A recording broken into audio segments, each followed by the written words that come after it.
doing this. Okay? See if it is. All right. Tell me when it comes up.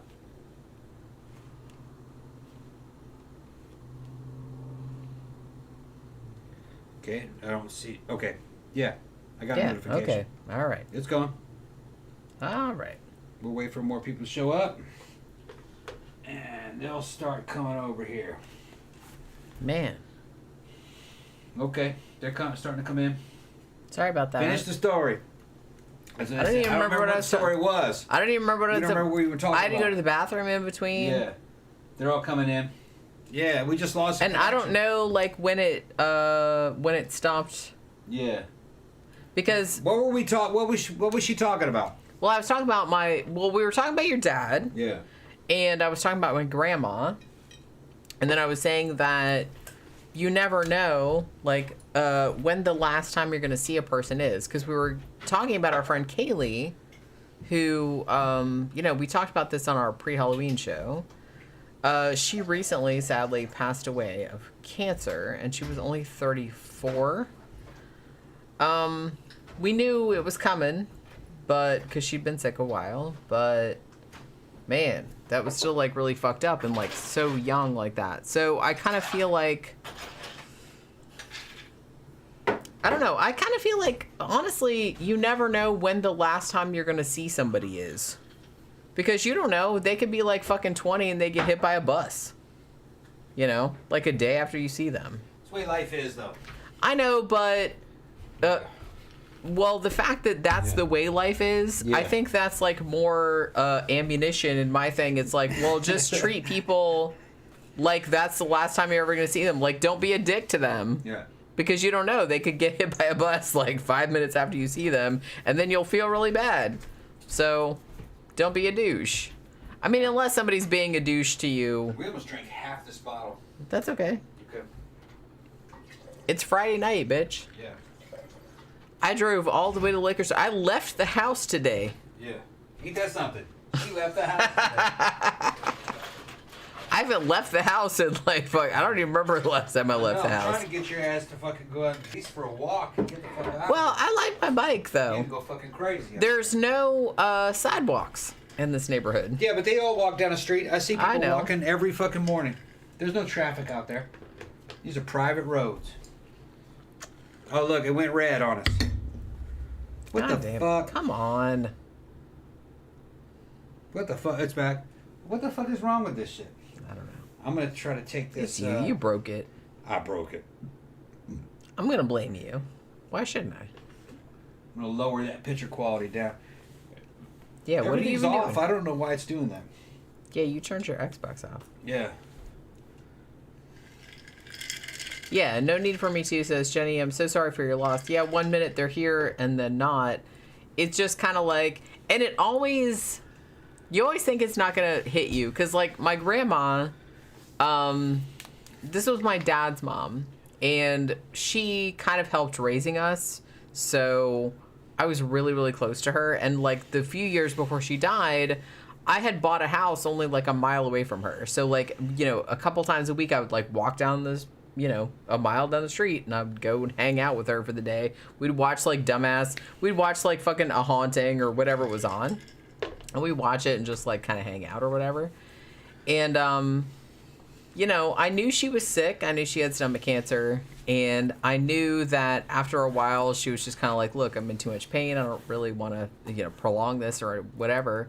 And I got that, and she got sent to hospice, but I didn't realize how fast it was going to happen. So I kind of feel like, you know, I was there with her one night. She was still awake. And then I had to go to work.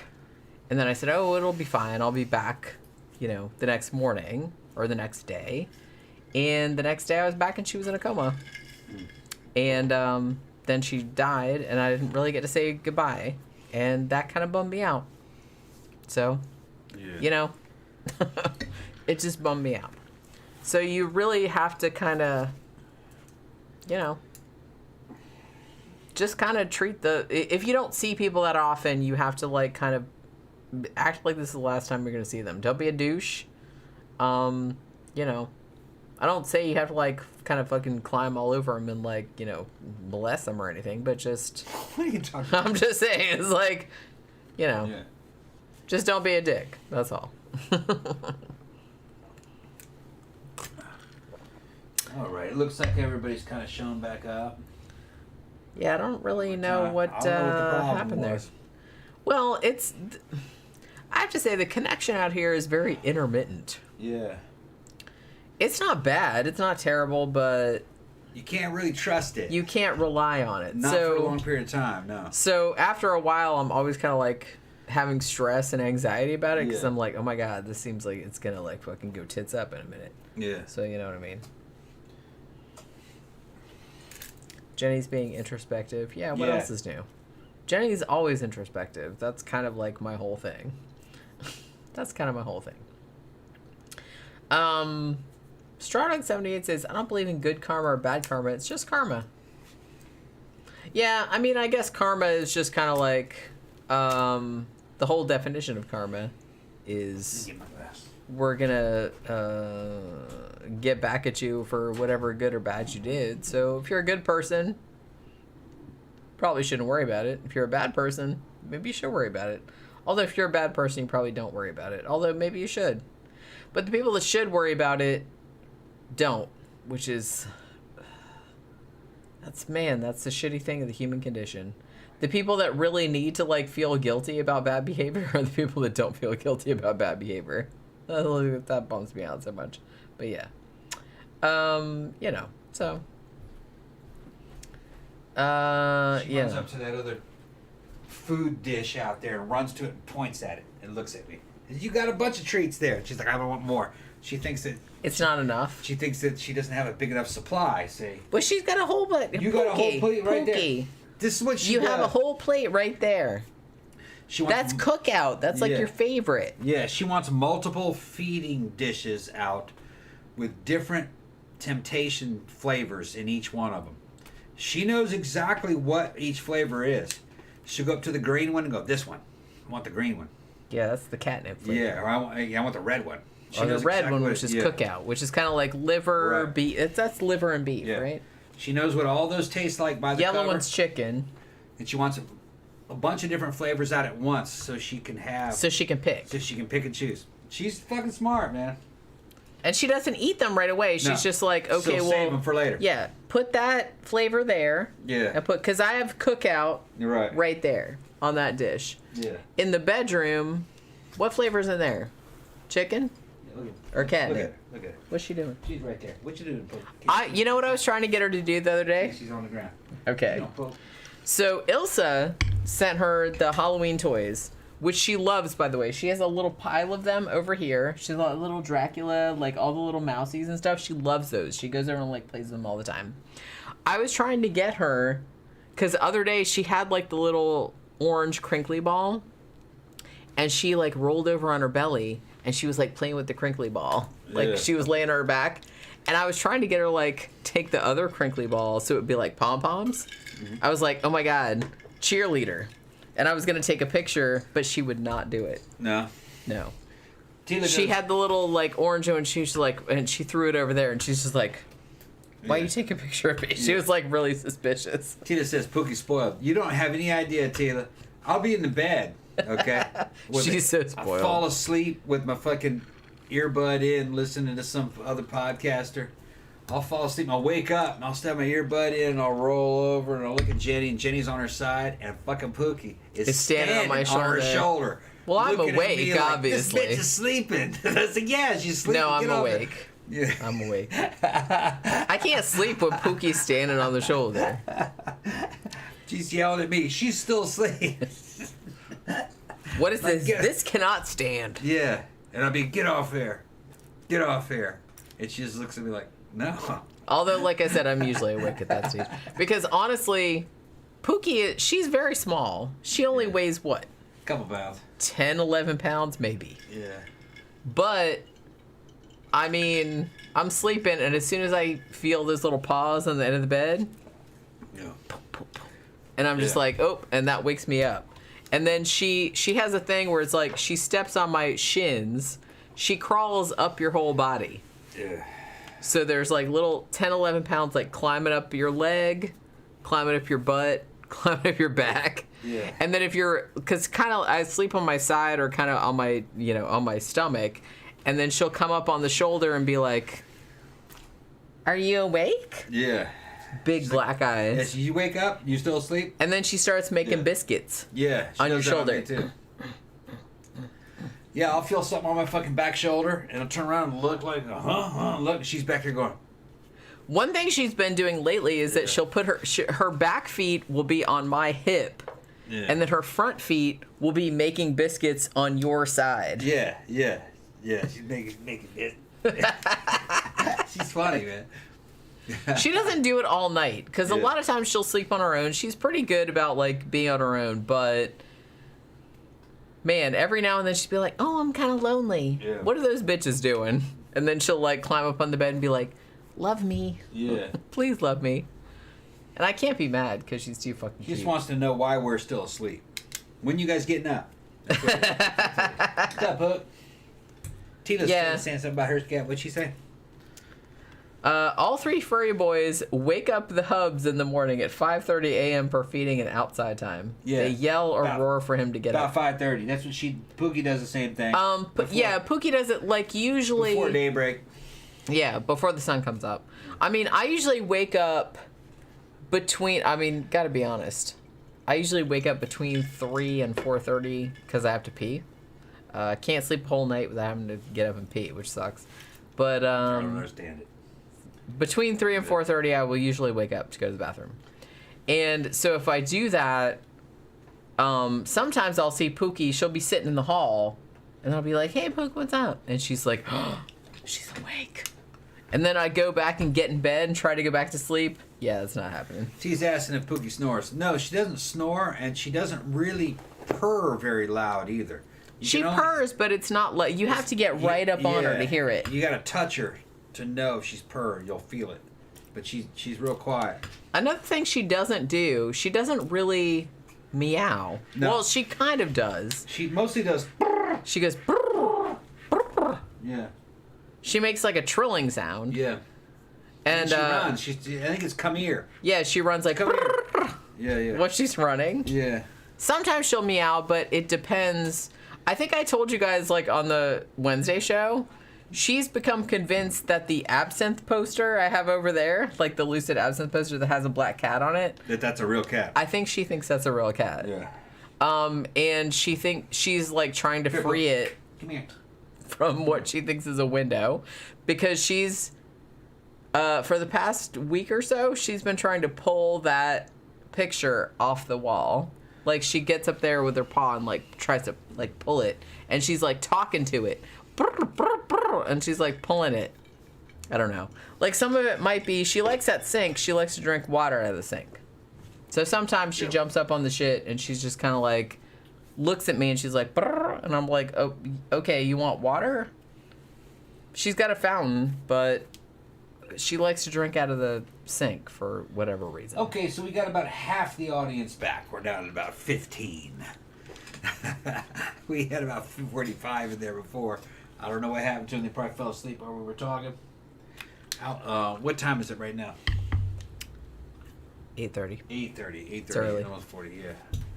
Okay. Yeah, Pookie doesn't really... She doesn't snore. She doesn't... I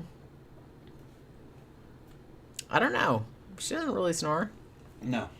She's not real noisy. She's she's talkative, but not like... She doesn't yowl or anything like that, but... It's mostly like burr, burr, burr, burr, burr. She's like grumbly. Yeah, it makes little grumbling noises. I call her grumbly. Yeah. Cause she just like she comes in and she's just like burr, burr, burr, burr, burr, burr, burr. She makes some noises like that. Yeah, I think she tries to talk. Yeah, she's trying to talk. Yeah. Maybe because she didn't grow up around other cats other than Beijing, and she just grew up around. Quiet. Yeah. And Beijing doesn't make a lot of noise either, so I think she's trying to mimic human noises. Yeah, and laughter. I think the brrr is come here, and it's also kind of like a laughter, I think. Man, you should have seen her this morning. Yeah, she did that. Like, she was down by the bedroom. She's trying to open that door. What are you doing? Trying to open the cabinet door. Oh, yeah. Yeah. There's nothing in there, babe. She's looking at me going, but. Yeah, she came down the hall earlier. She was by the bedroom, and I was down here by this bathroom. And she saw me, like, in the door, and she was like, brr, brr, and she, like, runs down the fucking hall. And I was like, what is it? Oh, my goodness. It sounded, like, super important. But, you know, I don't know what she's trying to say. She's trying to get into the... She's trying to get in the cabinet, Pooh. Okay, it's like I said before, it's Open Lines Friday. If you guys have any subjects you want to talk about or any questions, you can go ahead and ask now. And we'll fucking talk about that too. If not, it's just going to be me and Jen sitting here trying to come up with something to talk about. Danny Rolling Ghostface says, bust out the Matthias wig, Tom. Nah, no wigs right now. No wigs. Oh, come on. It's too fucking hot, man. I've been drinking too much. Matthias. Oh my God, which one is Matthias? The Matthias Which wig. one is the Matthias wig? Wait a minute. Which one is that? Which one was the Matthias wig? I thought it was like about. Matthias, like the fucking like. Talking about the white wig? I thought it was like the white wig, yeah. Trying to get me to go back in fucking the vanilla gorilla fucking mode, vanilla gorilla, with the white wig. Honky Kong. The Honky Kong. Oh my God. How do you fucking people? I'm gonna call you that now. Honky Kong. I was just thinking. If I had time, I would totally like make a fucking. I would make like a pixelated art. They're gonna ban my ass, man. For fucking talking. They're not gonna ban you. That's all right. Okay. Fucking Honky Kong. Vanilla gorilla.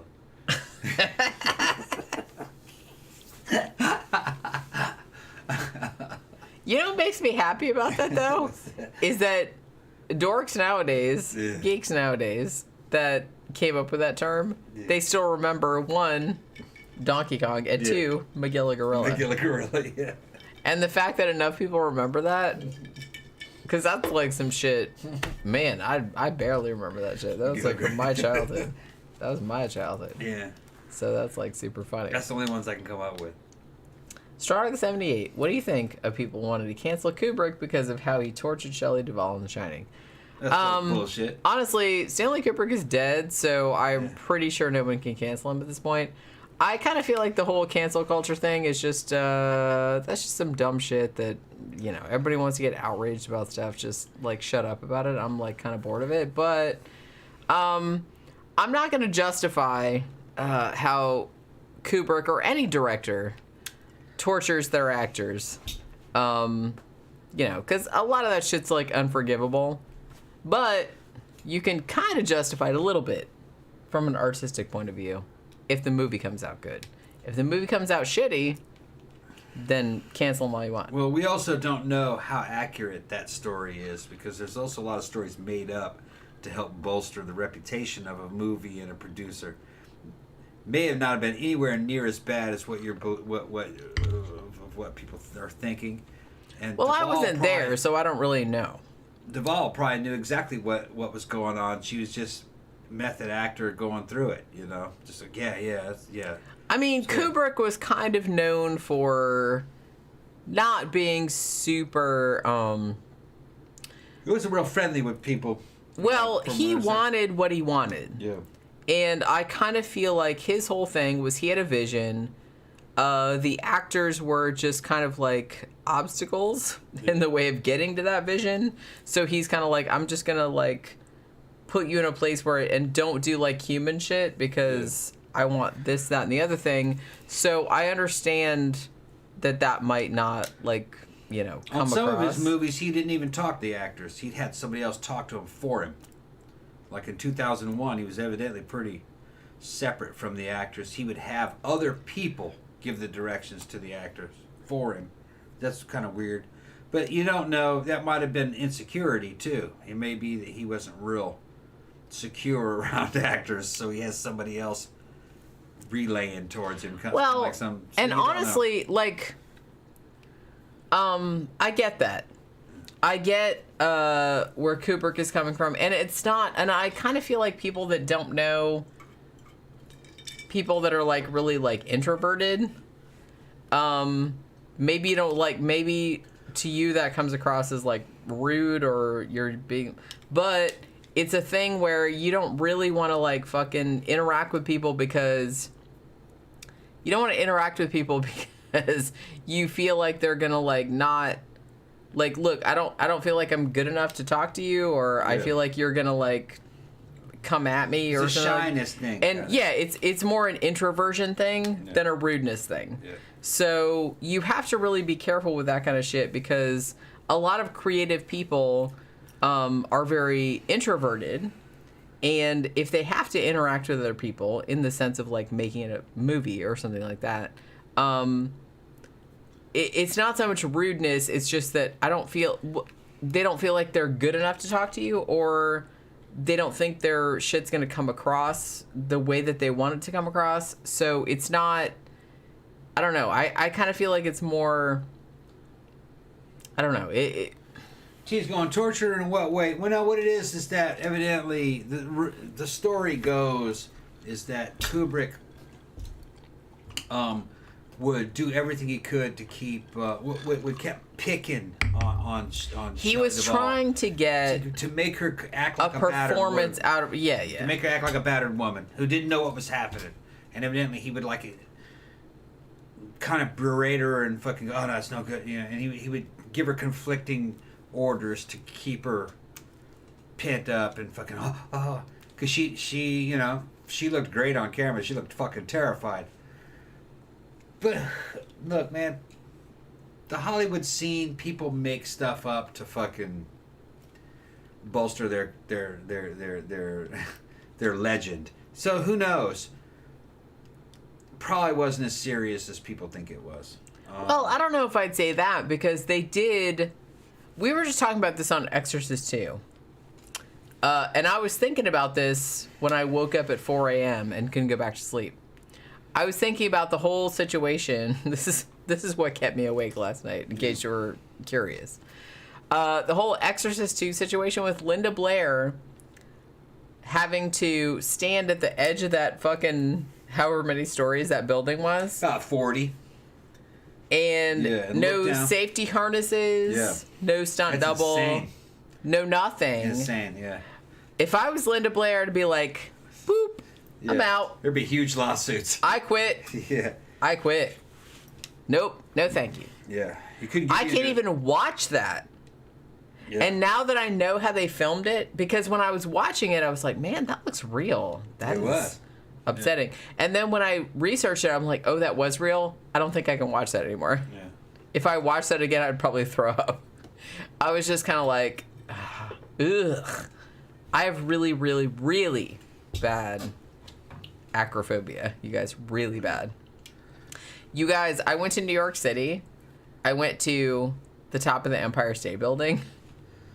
My ex-husband had to drag me to, he's like, come on, it's fine. Drag me to the thing. And there was like fucking fence and everything like that. And I had to look over there and I was like, oh, nope, bye. Yeah. And I ran back to the elevator. No, thank you. No, thank you. What's funny is that looking down the side of a very tall building gets me even kind of like, whoa, you know. Yeah. Ugh, I hate it. Yeah. But I don't even like thinking about it. But I can ride in a helicopter fucking thousands of feet off the ground with doors open, looking outside, spitting dip, smoke a cigarette, throw it out. You know, not a big deal. Or fucking rappel out of a helicopter. There's something about looking down the side of a building, or you're around solid objects. You're not hanging in space. You're around these solid objects, and it gives you the perspective, so you can actually get that vertigo feeling. Well, you know you're not going to fall out.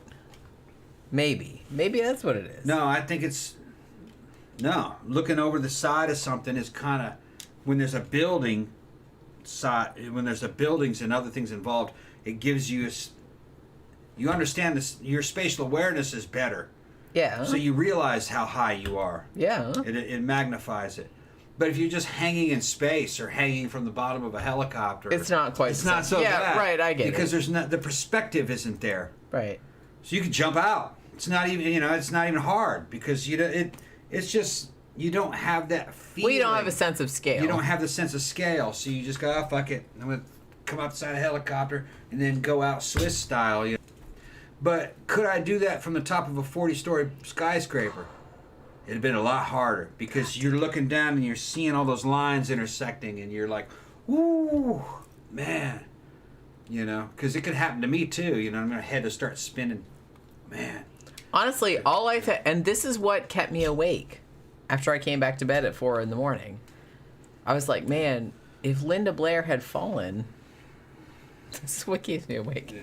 This is why I can't sleep. If she had fallen, what would they have done? Like, did they have any protocol? Did they have anything? Was that somebody like hanging on to like her clothes or something? This must have been something they did at the they just did in the moment. And that upsets me like even more like watching that movie, because I thought when we watched the movie I was like, oh my god, that looks real and that's like really upsetting. But then when I found out that it actually was real and there wasn't even like a fucking. Okay, for one thing, why did that building not have railings all the way around? It's like, oh, we're gonna have railings like part of the way, but then we're gonna have like these fucking open areas because fun, just in case you want to fall off, you can if you want to, so I don't know why they did that. But and then to have an actress go right up to the edge of that like that and just like kind of stand there in a nightgown. And honestly, like a stiff wind could have come along and blown her off there, and then they'd be like, oh God, now what do we do? I don't think they had a harness on her or anything. Now, Tila says she remembers hiking the Half Dome in Yosemite. Fuck that. With her husband, and a girl started to cry. We had to hold and grab a piece of rock to let her down. I remember the Half Dome. God damn. I've been there. I tell you what, Tila, whenever I think of Yosemite or Redwood Forest, what really comes to mind is just the smell of the way that fucking beautiful fucking smell of pine and burning pine from campfires, and just the fucking smell of like fucking s'mores cooking, and the smell of fucking fresh coffee with that shit. As a kid, up in the damn camper. With me and fucking cousin Wesley, my Aunt Lois, and fucking all the like friends of the aunts, and then all those damn girls running around. It was just a good time, man. I always liked fucking Sequoia. Sequoia's beautiful. There's nothing else like it. I can't believe that's in California. We need to bring that shit here to Florida. That's what we need. We need to bring Sequoia to Florida. Yeah, Stardust 78 are over the edge. Yeah. Yeah. And honestly, I'm watching that movie and I'm watching that scene going, this does not look like... She was a young girl though, so she, you know what I mean? Young people are crazy. Yeah, but she didn't really want to do the movie. We talked about this shit on the matinee show. She didn't really want to do the movie, other than, one, the original version of the script was good, which... spoiler alert, it's not what ended up happening in the finished movie. And also because Richard Burton was in it. Yeah. So I don't know if she really signed up with, hey, I'm gonna like hang over my toes over an actual skyscraper 40 or 50 stories above Fifth Avenue with no safety equipment, and you're just gonna like film me over my shoulder and it's gonna be fine. If you had told me to do that, I'd be like, yep, I quit. Honestly, I wouldn't even like have gone up there and looked over the edge. Because no. Nope. Mm-hmm. Nope. Yeah. Not having it. Tila says, yeah, man, fucking Yosemite's the freshest air fucking known to man. Hell yeah. And remember, it'd be like in the morning where it's like 30 degrees Fahrenheit, 40 degrees Fahrenheit. You breathe in with your nose. You come out of the sleeping bag, you breathe it in, and you can just feel it just kind of like burning cold up in your nose. And that fucking Yosemite's like air production facility of the fucking world. You can tell the air is being made there from out of those trees. Gigantic redwoods. You'd fucking love it. Those fucking trees are fucking huge. Huge diameter trees, and they're the size of a fucking 10-story building at least, I don't know, but probably big trees. Gigantic. And just a beautiful place, man. And it feels prehistoric. And then the rivers are fucking great. All the waterfalls and stuff, and you can swim in certain places, and There's all those damn warnings of, hey, don't drown, and all the fucking trails you can go through. Yeah. Hey, don't drown. and the back in the 70s and the 80s. FYI.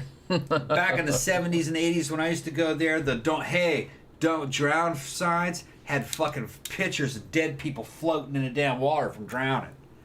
Yeah, drowning. And that it stuck in my mind like, yeah, don't drown.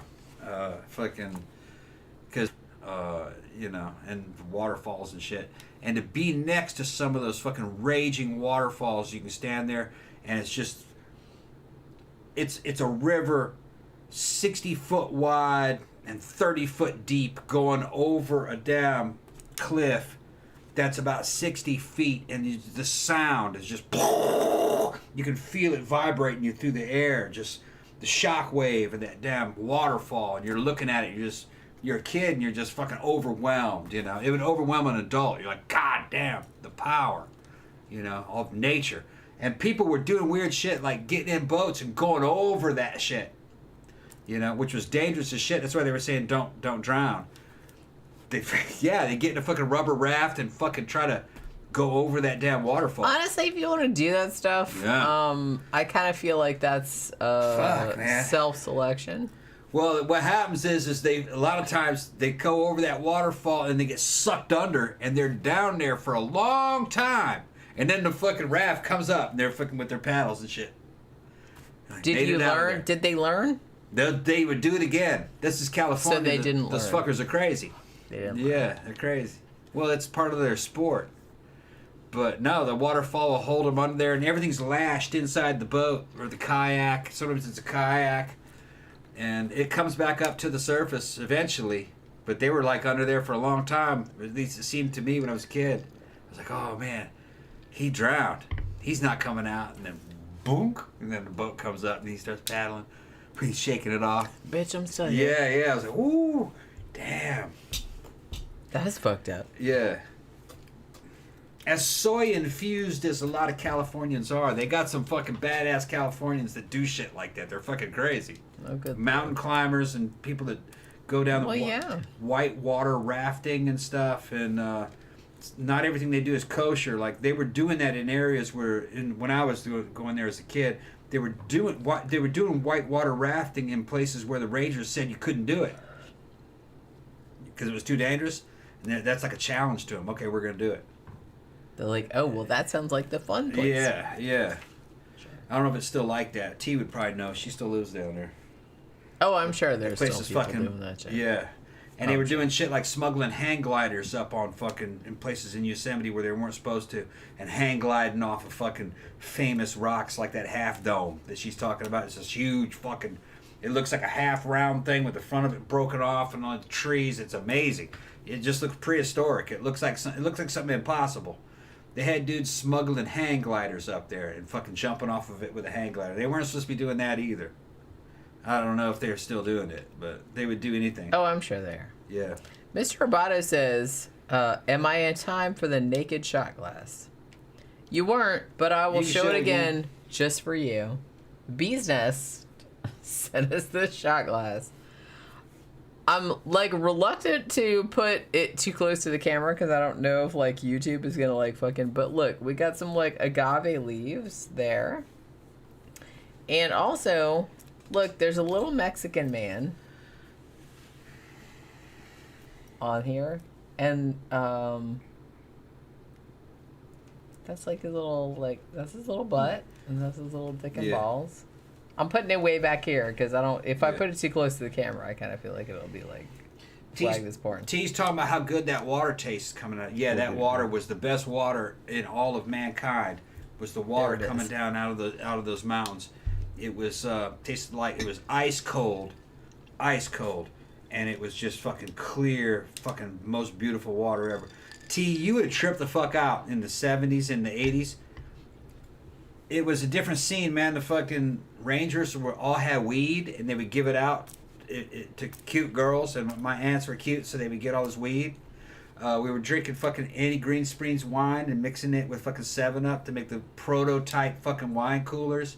Just like Zima. Yeah, and you were walking around and fucking, there was all kinds of nudism going on. Nude teenage girls and shit fucking walking around, and We had bikers, like with choppers and shit up there, fucking run around naked with their girlfriends and fucking doing things in campfires. It was just a different scene back then. I don't know if it's like that now, but I heard it's not. I heard it's changed. According to my aunt, it's not as good as it was. But it was just a different scene back then, and there weren't as many people. And you could get away with a lot more.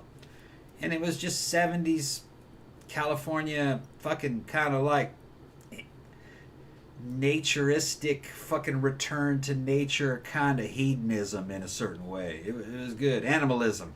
It was nice. Nice.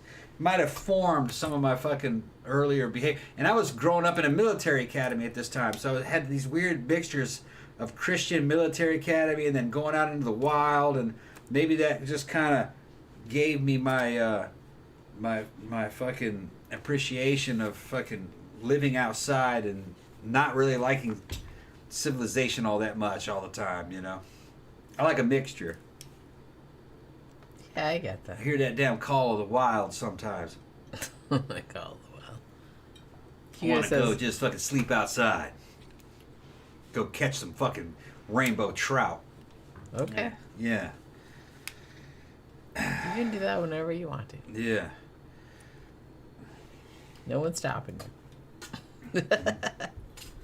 You guys says that shot glass is hilarious. It is. You know, in case you guys didn't notice, like I said, I'm reluctant to put it too close to the camera because I don't know if YouTube's gonna flag it. Cause look, from far away, it's a little butt. Yeah. Little dick and balls. Yeah, it's funny. So the whole thing is that you're supposed to put like a shot glass in it. A shot glass in here, and when you drink it, you're gonna put your nose like right in this dude's taint. Is kind of the idea. So I got it. It's just kind of like because I grew up in Daytona Beach, and there was a shop on the beachfront, and they did a brisk business in titty-shaped coffee mugs.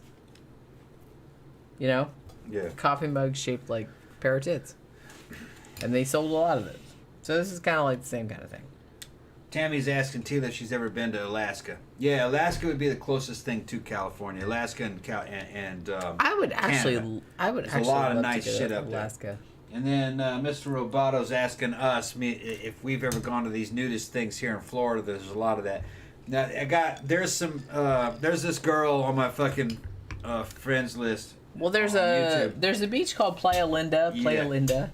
She runs that shit. Which is a very famous nudist beach in Florida. I've never been there, though. They got some chick that's on my friends list who's like this fucking goth chick with fucking dreads and stuff, and she's constantly promoting this nudist resorts around here. But if you see what's going on there nowadays, it's nothing like it was back in the 70s. Because in the 70s, it wasn't really contrived, and it was out in nature. It was when you... The dudes that are doing that now here, they're like these fucking kind of hippie dudes, and it's just not really our scene. And damn, a lot of them are ugly people.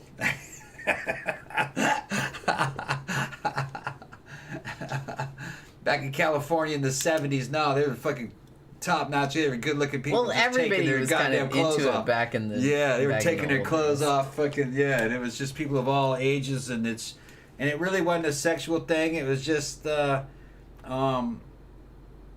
was just like people trying to escape fucking civilization, you know, returning to the wild. What it was like, or at least pretending to be so.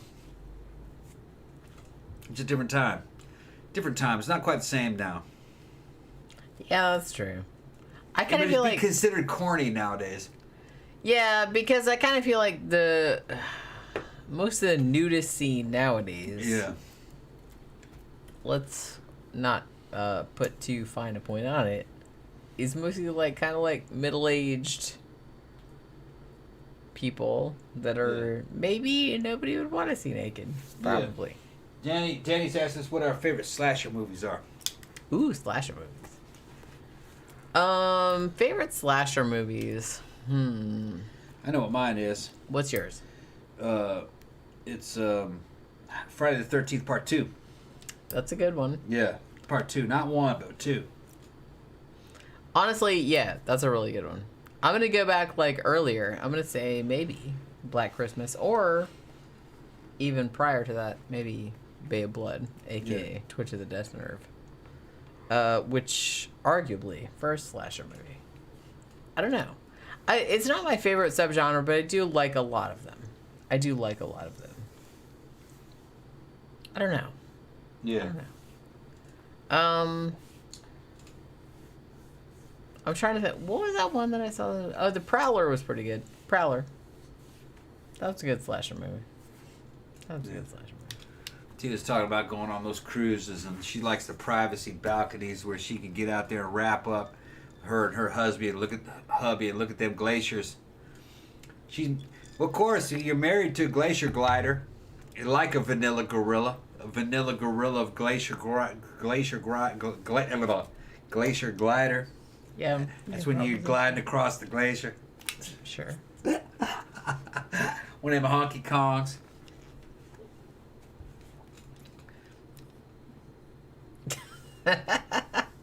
I wasn't expecting you to stop talking. No, I just stopped. That's all I was going to say.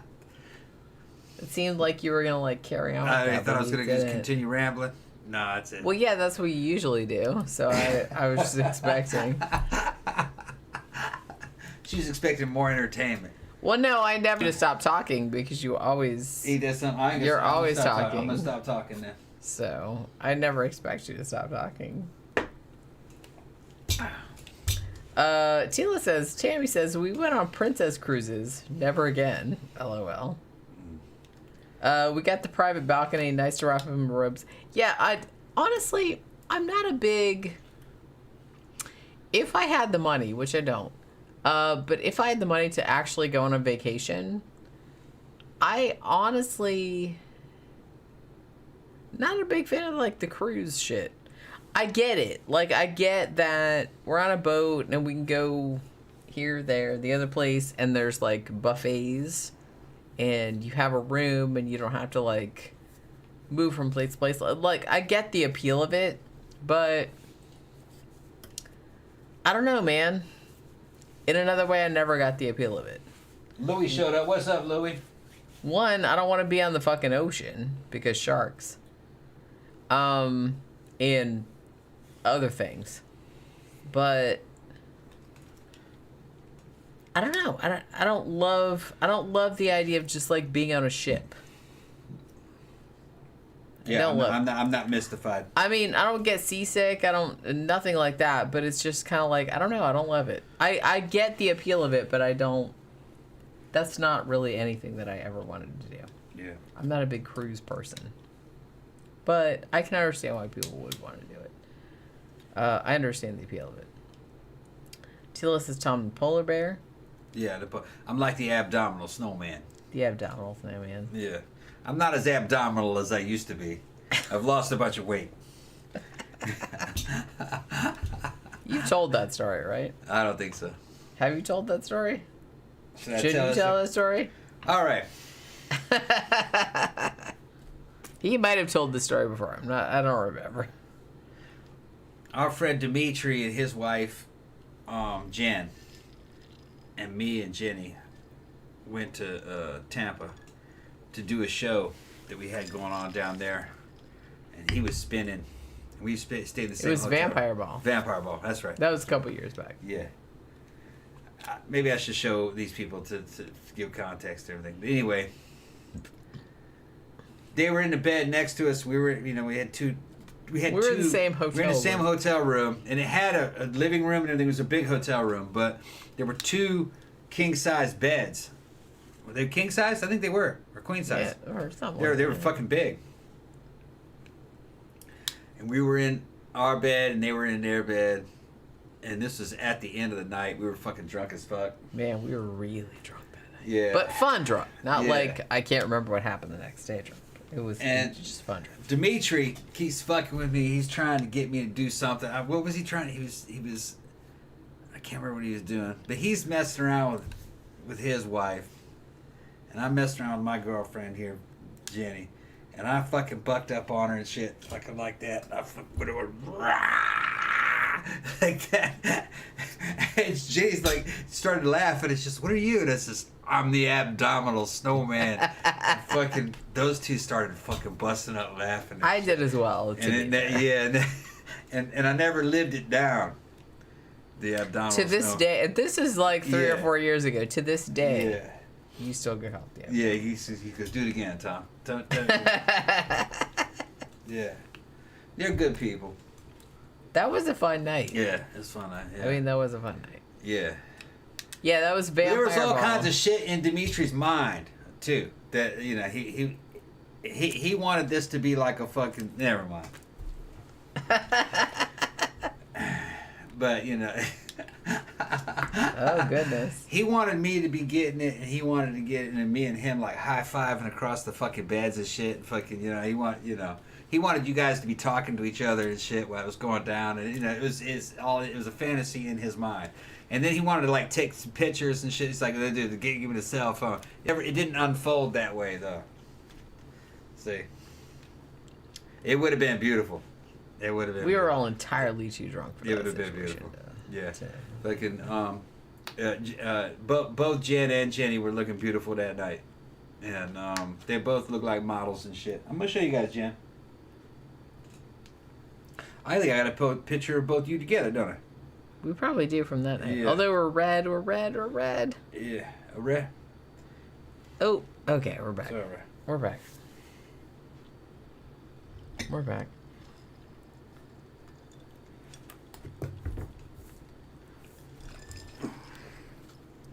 That's what we're talking about. Can you get a face? I can't get a face on that. Look how. I might have some pictures of you guys. You probably had one from that night, but that was, Yeah. like I said, that was a long time ago. See. That was really fun, though. Yeah. We went the year or two after that, and then, like, I drank too much and got sick and, like, barfed on myself, so it wasn't as fun the second time.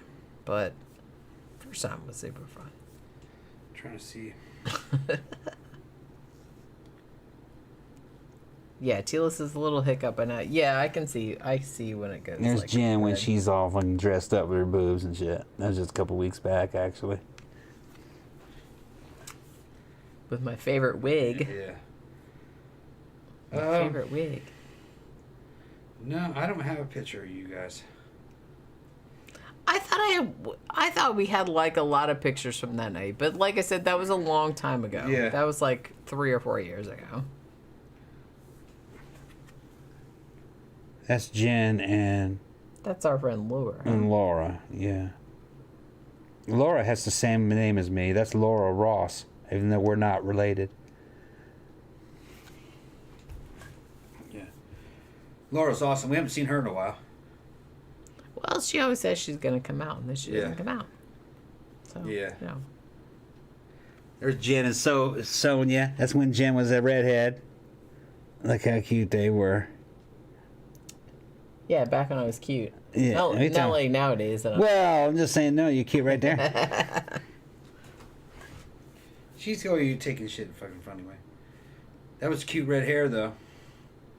Well, that was kind of like the red that I had. That was only a couple years ago. Yeah, it was only a couple years. Yeah. Black's easier. Yeah. I mean, I don't know. I don't know if you guys know. My hair is naturally red, Yeah. but it's just easier to do black. It covers. You know, you get some gray roots. You can just like comb some black over it, wash it out, and it's But my hair is red, actually. So, I mean, that obviously is not my natural color. That was like a darker red that I did, but... Oh, it's red again. Oh, okay. It's back. Yeah, it's back. Okay. We're good. Is Tom related to Diana Ross? There's no telling. There's a lot of Rosses in the South, and there are white Rosses and black Rosses. But that is not a plantation name. That is a free man's name. And it's because, like I told you guys before on earlier shows, in Mississippi and Alabama, even during slave days, there were, of course, free black people. And they lived right alongside free white sharecroppers, and there was lots of interbreeding between the two. Segregation, which happened a lot later, was an attempt to try to reverse the interbreeding between the two. So it's not all what they try to tell you it is. Okay. But no, there are white Rosses and black Rosses, but there were no Ross plantations. Tila says Jen looks good with red hair. Yeah. Yeah, that's, like I said, that's my natural hair color. And honestly, if it wasn't so much of a pain in the ass, I would just have bright red hair all the time. But I had bright red hair for, how long did I have that? I mean, my natural hair. Couple years. My natural hair is like an orangey, coppery red. That's what my natural hair color is. It's probably gray at this point. I don't really know because I'm old. But for a time, I had this really, really bright red hair. And I loved it. But honestly, you had to comb dye through it every week. Yeah, and it left and fucking... don't wash it. And it left, like, it stained... all the sheets. Everything. Yep. Stained the sheets, the pillowcases, stained the shower tiles. So it was like a big fucking nightmare. Yep. I loved it, but... man, what a pain in the ass. Yeah. That's why I went back to black, because I was just kind of like, look, I like red more, but black is better. It just covers everything. Like I said, black, most of this stuff in the back, which is actual my hair, will stay black. Every now and then I just comb black through the roots and the bangs where it grows out right here, and then I just wash it out and it's fine. The red, I had to bleach it first because, you know, my hair had been black for so long. So I had to bleach it out. And then I had to dye it, and then you had to pretty much comb the red dye through the hair once a week. If you didn't do that, it would turn this weird Kool-Aid pink color, which I wasn't a fan of. So... if you want to have your hair, that's what I mean. Like, if you want to have your hair like these bright colors, you really got to keep on top of that stuff. You got to, like, maintain it. And I don't have the patience for it. I love the look of the red, but I don't have the patience to maintain it. And also, like I said, it stained everything in our old bathroom. Everything in our old bathroom had red dye, like, all fucking over it. All over it. Because I had to do it once a week, or it would just, like, fade. Black stays longer. I have to do the roots, but I only have to do the roots, you know, once every 3 or 4 weeks. So it's not too bad. Red, I had to do it every week. And I had to, like, not wash it. You know what I'm saying? Because it would, like, wash out. Ooh, red, ooh, come on. Come on. There we go. Tila says, black is beautiful, Jen. It looks awesome on you. Thank you. Yeah. Honestly, like I said, it's not the ideal situation. I would love to have, like, fucking... honestly, I would like to, like, bright red or purple or something like that, but it's just... it's too much trouble to maintain it. Black is much, much easier. Much easier. It covers everything. You don't go worry about bleaching it. You know, it's much easier. All right, so Tila says, ladies, y'all can always put on a wig that looks natural. It costs a lot, but saves you real. And honestly, I've got to a point where, look, I'm just gonna keep the shit black, and if I want a different color hair, I'm just gonna slap a wig over the shit, because dyeing the shit a color, it's too much trouble. Yeah. I like the way it looked. I loved the bright red. I loved it. But shit, man. Too much trouble. Shit. Too much ecological damage. Well, not even that. It was just every fucking pillowcase we had. God damn. Dye got everywhere. Like, the whole fucking inside of the shower, like, everything like in the shower was like dyed red. The pillowcases were dyed red. It's just kind of like, I had to bleach the hair out, and it was just like dried out, so I had to like put like fucking conditioner in it. It looked awesome, but you had to fucking... The thing about like bright colors like that is that I don't know if people realize, but you have to comb dye through it like every week. Yeah. Or it's not going to maintain that bright. It fades very, very quickly. Especially red. Straw Dog says that, Jenny, that little Orphan Annie wig on you was a good look. I don't know what the little Orphan Annie wig. That was not a wig. Did I wear the weird your weird Michael Caine wig or your Willy Wonka wig? I don't know what you're talking about. Because that was not a wig, that red hair. That was her real hair. Well, my natural hair is red. Yeah. My natural hair is red. I'm a redhead. Yeah. But as long as we've been doing the show, I don't think I've been a redhead the whole time. But I'm naturally a redhead. But it might be like gray at this point. I don't really know. We haven't seen it in a long time. I haven't seen it in a long time. Well, one of these days I'll grow it out. You're probably not gray. You're probably not gray. I don't know. Like my mom was gray by the time she was this age. So I don't know. Maybe.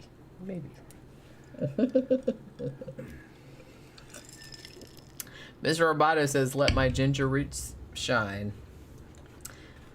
Like I said, it's probably all gray at this point. I don't know. think it's gray. But honestly, when I was younger, I might have some pictures somewhere, but I don't know where they are. When I was younger, my hair was like was a beautiful. I didn't appreciate it at the time, obviously, but now I do. In retrospect, my hair was like a beautiful copper penny red, orange. My hair was like orange, naturally. Yeah, is what color my hair was. Just a beautiful copper color. But we'll see you around, Louie. I didn't love it at the time. Tina's got to go. Oh, it's Tina. Tina's got to take off. Danny Rolling Ghostface asks, what's our opinion on the Paranormal Activity films? The first one was good. The sequels that I saw, I didn't love them. I didn't love the first one either. But the first one was actually good. It was like actually really creepy. I haven't seen all the sequels. I saw the second one and the third I've only seen the first one. I don't remember much about it. It was pretty good though. I remember the first one being all right. Yeah. If you like found footage, it's actually really good. That was kind of creepy. That was the problem. I didn't think it's great because I don't like found footage. I don't either, but yeah. If something's going to be... What? I really got to go back and see the original found footage with the Blair Witch Project. I've never seen it. You have never seen the Blair Witch Project? Never seen it. I think that might be on Hulu. Never seen it. Well, the original found footage is actually Cannibal Holocaust. Yeah, okay. And we've seen that. Yeah, I guess so. That's the first one the first one I remembered that was a big hit and fucking all. That was the first one that took the concept to mainstream. Let's say that. Back in the late '90s, all little goth girls I was hanging out with my first wife and shit. Liked Blair. It was good. They were like, "Haven't you seen Tom? Haven't you seen Blair Witch Project?" And I'm like, "No, I haven't seen that." What the hell's wrong with you? We got to go to the theater and see Blair Witch Project because it was still in the movies at that time. And I was like, "Yeah, I'll go see it," but I never got around to it. Yeah. I can't believe you know. That was Melissa. That was upset that I didn't see the Blair Witch Project. You missed out on so much cultural shit that came out back then. Well, it was just kind of like the thing about it though is that I kind of felt like I saw Blair Witch Project in the theater, and I knew that it wasn't real, but the thing about the Blair Witch Project that was fucking genius about it was that, I mean, it's a good movie, but the marketing was the brilliant thing because they marketed it like it was really, I mean, the actors that were in it, they're like, hey, you guys just like fucking keep on the DL, like while this movie's, so we can pretend that you're actually really missing. Yeah. So they committed. Yeah. They had a whole website about the fucking lore about the shit. So it was like a fucking genius bit of marketing, like before that was really a thing. Yeah.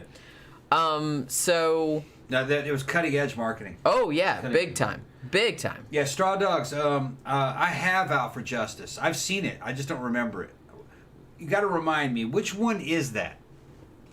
I have Out for Justice. I have Under Siege 1 and 2. And I have Hard to Kill. And I have... Is Out for Justice the one where he's a cop with wearing the damn black beret? All right. I think that's the one. Okay, but, like, is that the only one where that happened? What? Where he had a black beret? No, he only has a black beret in one of them. Really? Yeah. I want to see the one where he fucking goes up there and fights for the Eskimos and blows up the fucking oil rigs. I want to see that one because they say that one's terrible. They say it's terrible. It's like I know what you're talking about. Yeah, I've seen that one. It's supposed to be his last Hollywood movie, pretty much. And they're like, oh, no, you bitch, you gotta go.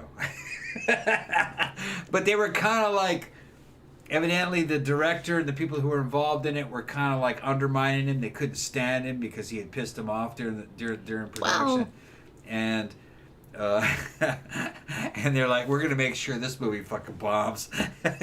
Get this fucker out of here. Well, you know, that's what happens when you're an insufferable douche. Yeah. And he was like fucking, he was waxing all green, you know, trying to be green as shit and fucking environmental protectionist. And then he's a fucking douche. Come on. Which is weird because... That's not in his repertoire. It's really not. No. I mean, because considering, like, how the movies that he made later... Yeah. Not really the same deal at all. He was trying to sell himself off as like a real Zen master of all on kinds Deadly Grounds. Yeah, on Deadly Ground. Yeah, I want to see that one. Thank you, on Deadly Ground. That was it. I want to see that one. I just don't know if I want to pay for that one. No, don't pay. Please don't pay for it. Please don't pay for it. I couldn't live with myself. And then I want to see that one, but he evidently was just constantly trying to like he was on one of those movies, and at the drop of a hat, he goes, "Nah, I'm not gonna kill anybody." Like, what are you talking about? No, I can't kill anybody in these movies because it goes against what my Zen master fucking said, you know, blah blah blah. And this is not the way of fucking Aikido, or not Aikido. What the fuck is that shit that he is? You know, supposed to divert it. We can't kill anybody. And they're like, man, this is a fucking movie. We're not really killing people. They're Steven. like, you got to kill the bad guy at the very end. You know, it's pretend. No, I'm not gonna do it. But evidently they fucking edited it. They edited it in a way to where he ended up killing him anyway, by edit. Death by edit. Death by edit. Yeah, or it was the worst kind of death. I think they said that it might have been kind of, what do you call it, up in the air whether or not he actually died, but most people seeing it would believe that no, he got killed. You know what I mean? There might have been some denial. We're leaving it ambiguous. Yeah. I don't remember which movie that was, but I mean, I'm not a fucking Steven Seagal expert. I'm a Steven Seagal observer. All right. I saw what I saw. I saw what I saw and understood what I saw, and that was enough. And every time I see his movies come up, his newer shit is horrible. And what makes it horrible is just this fucking boring. Really fucking boring. They're just unwatchable. And I think it's just amazing that he has made a career on making movies that are just boring and unwatchable. It's a terrible combination of boring and being totally up one's own ass. Yeah. Edited so he's got fucking stunt doubles that walk up and down the stairs for him so they can't see how fat he is. Just all kinds of shit. It's amazing.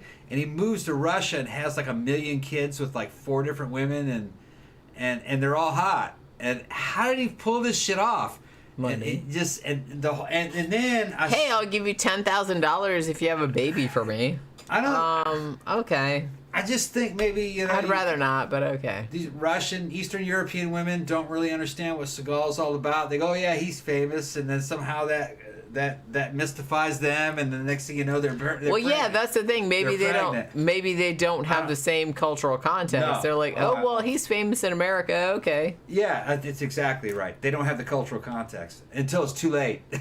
Yeah, because like in the U.S., everybody's like, yeah, no, thank you. No, not that dude. No, thank you. I'll just stay. And then the whole Asian Experience commercial. You can find that commercial on YouTube. Asian Experience. You guys can look at it. With the fucking the Asian chick in the fucking pool and I know, baby. Oh, I'm gonna come see you, baby. You ready? They're drinking the energy drink. And sorry, my vagina just dried up. They got people that cobwebs came across it. It was just it was a whole thing. They have Steven Seagal collectors. I know that collect that shit. And I know. And that drink, if you can find an unopened can of Asian Experience, it's worth hundreds of dollars. It's amazing when you think. Well, they did that whole shit on what's that channel? What's that channel? Like I don't remember. Shit. I don't know. I can't think. Yeah, there was a channel out there that covered it. Yeah. Yeah. It's just amazing to me. But it was another time. And looking back on it, I now understand how it happened. Well, he happened the same way Black Belt Magazine happened. When you don't have the internet, you can get away with a lot of shit. Well, and the thing about it nowadays is that everybody's gonna like it nowadays is gonna like it like ironically. Well, that's his fans. I think a lot of his fans are like everybody's it, like. Although everybody likes this shit ironically. Although I must confess, back in the day, I've made comments on YouTube calling bullshit on fucking Seagal, and was attacked by his fans, who on YouTube. Remember back when the comment section actually worked, and you got notifications when somebody responded to you, which that doesn't happen anymore. What? I still do. No. Where are you from? I don't get in. I get 1 out of 10 responses. 1 out of 10, I'll get a notification. I get an email every time somebody responds to one of my. You must have a good profile. You must have a good reputation or something on YouTube. I only get the very first notification to any response. I still get it. And I never get notifications after that. I'm probably shadow banned. So anyway, the fucking, what was I saying? Oh, I got attacked by his fucking fans who ardently believe in everything that Steven Seagal says. That's so cute. Yeah. They just, oh no, he's a great man. Oh no, he's a fucking master martial artist that could probably beat ass on Chuck Norris and Mike Tyson at the same time. At the same time? Yeah. And Godzilla. And Godzilla. And it's just, and oh no, and Cthulhu. And he's a master musician, and everybody loves his music. Which he's actually a better musician than he is an actor. I gotta say that. Which is not saying much. He can play. He can play good. He played good. But he's... Punani song. Oh, this shit was ridiculous. But he was playing. I'm not saying you know what I mean? I'm not saying the content of his music. A lot of people can play instruments. Yeah, he can play an instrument. But he can't act. He can play an instrument, but he can't act. Not really. Yeah, obviously. All of his movies have him tubbed. Somebody else is doing his voice. That's dubbed? Amazing. You said tubbed. Dubbed. Although tubbed is also... Tubbed is good, too. I said dubbed. That's also real. No, you said tubbed. Did I? But that's also relevant. That's all right. He's a tub. Maybe that's what you were thinking of, Maybe. I think. Because he's like... I'm not hating. I'm not fat shaming. Louis says you got to remember that Seagal was one of the biggest action movie stars of the late 80s and early 90s. Yes, he was. He was. But it was only like 5 minutes. No, it wasn't 5 minutes. It was about 3 or 4 years. Well, I'm engaging in hyperbole, which is a form of humor. Yeah. I remember it, Louis. I was there. I bought into it. So was I. I bought into the hype. I'm like, yeah. I did not. I bought, yeah. Oh, yeah. I was putting him up there with, like Steven Seagal or, well, not Steven Seagal. It's kind of like, what was I going to say? Like, what are you trying to say? Jean-Claude Van Damme and like those guys. Jean-Claude Van Damme. Jean-Claude. Or Jean-Claude. Yeah, although I think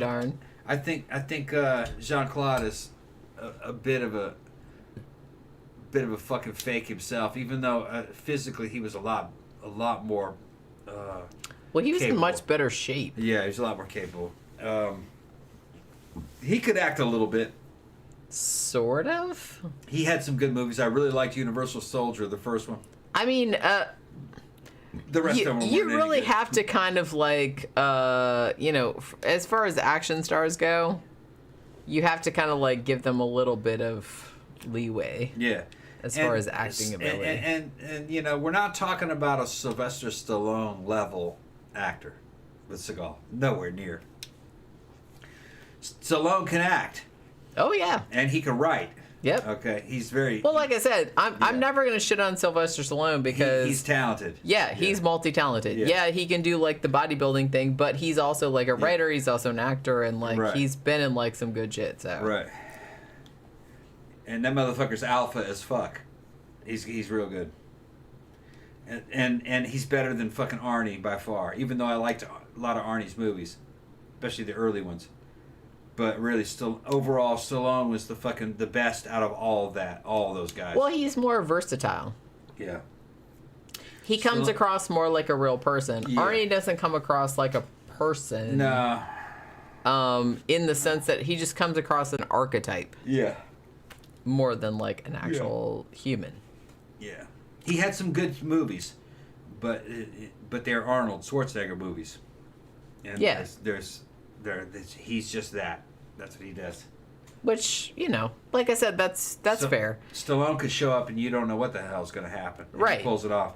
Yeah. I mean, like I said, he's more like a writer and actor. Arnold Schwarzenegger's just Arnold Schwarzenegger. Well, here's the thing.